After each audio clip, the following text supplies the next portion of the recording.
Сәлеметсіңдер ме балалар? Менің аты жөнім Жексенбинова Асия Қамбайқызы, Қарабұлақ орта мектебінің биология пән мұғалімі.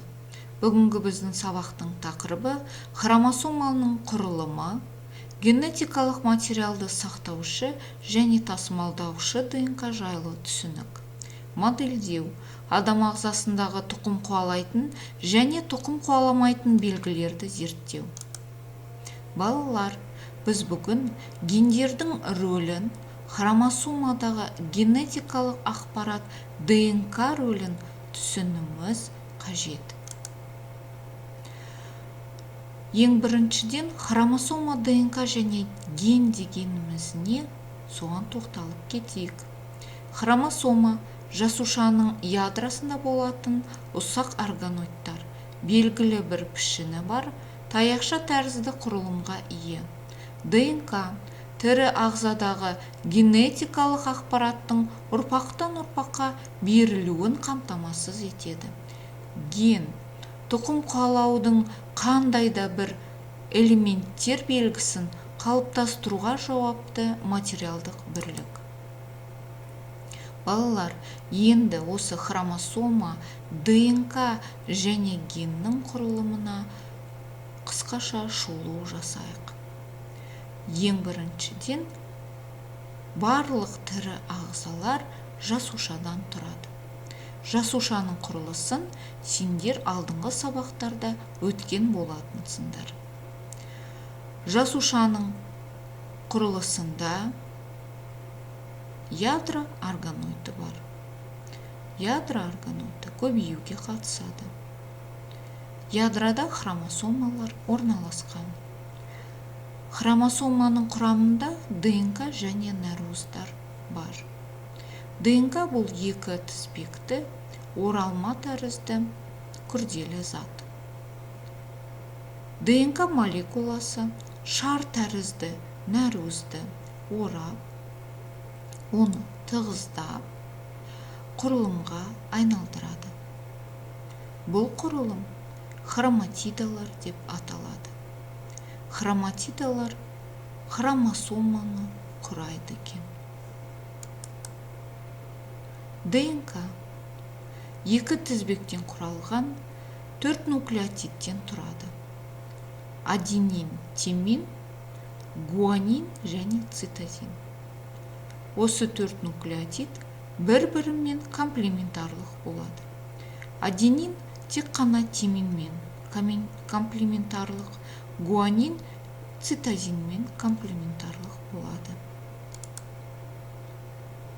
Енді ген. Ген бір нәруыз туралы тұқым қуалау ақпараты жазылған ДНК молекуласының бір бөлігі болып табылады. Гендер хромосоманың бір бөлігі. Хромосома сол бөліктерден құралған. Бір ген, бір нәруыз дейміз. Гендер және ДНК молекуласы хромосомалар деп аталатын ірі құрылымдық бірлік құрамында болады.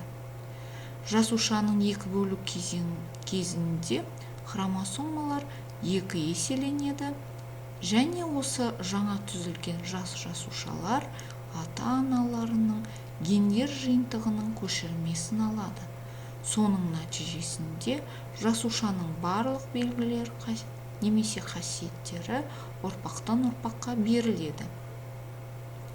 Бұл қандай қасиеттер, балалар? Бұл көздің түсі, дене бітімі, шаштың түсі, тағы да сондай айта беруге болады екен. Енді балалар, осы тақырыпқа байланысты біз бірінші тапсырманы жасайық. ДНК ген хромосоманың қызметтері сәйкестендіріңдер.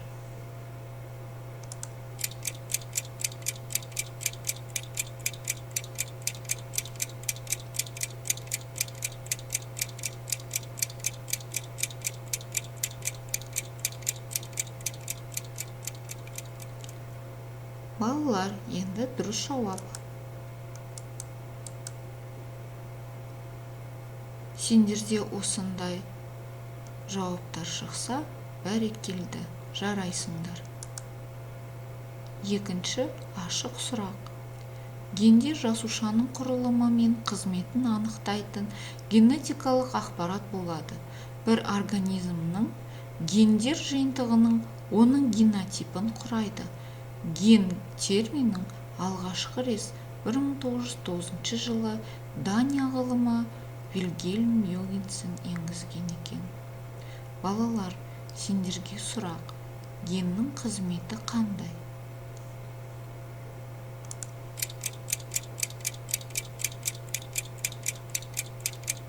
Бұнда балалар өз ойларында айтасыңдар.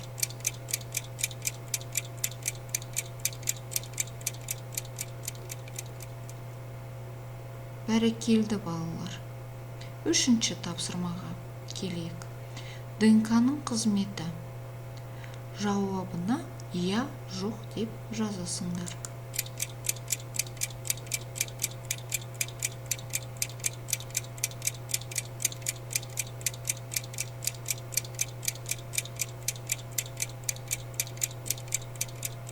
Ал балалар, енді ДНК-ның қызметі қандай екен? Ақпаратты сақтай ма? Иә. Зат алмаса ма? Жоқ. Нәрөз биосинтезін басқара ма? Иә. Тұқым қуалай ма? Иә. АТФ түзе ма? Жоқ. Жауаптарын осыған сәйкес болса, бәрекелді балалар, жарайсыңдар. Ары қарай бізде адам ағзасын тұқым қуалайтын және тұқым қуаламайтын белгілерді зерттеу, модельдеу. Берілген сөздерді пайдалана отырып, кестені толтыру керек.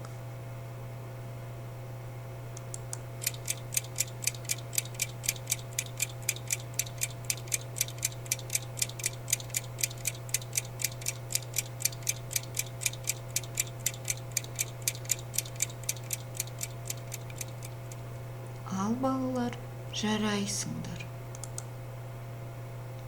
Үй тапсырмасы 49-шы параграфты оқу, 175-ші беттегі тапсырмаларды ауызша орындау.